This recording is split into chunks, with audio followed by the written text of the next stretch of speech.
ঠাকুর। দেবালয় কোনটি? অন্তরঙ্গ সংলাপ থেকে আজকের নিবেদন। এ দেহই দেবালয়, এ দেহ কখনো পবিত্র হয় না।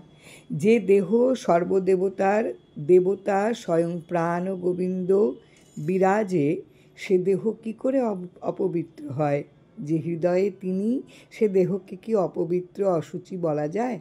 তারপর লোকে নানা কারণে একে অন্যকে অপবিত্র অশুচি মনে করে। যে প্রশ্নটি জাগে মনে, কোন দেহটি দেবালয়, কোনটি দেবালয় নয়?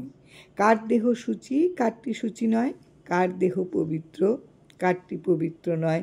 মানব দেহ কেন অস্পৃশ্য বলে ভাবা হয়? কেন কারোর দেহকে ঘৃণা, অবজ্ঞা, অবহেলা, অমর্যাদা করা হয়? কোনো মানুষকে ম্লেচ্ছ ভাবা হয় কেন? যে মনুষ্য দেহে স্বয়ং নারায়ণ বিরাজে, সে দেহকে কেন অপবিত্র ভাবা হয়?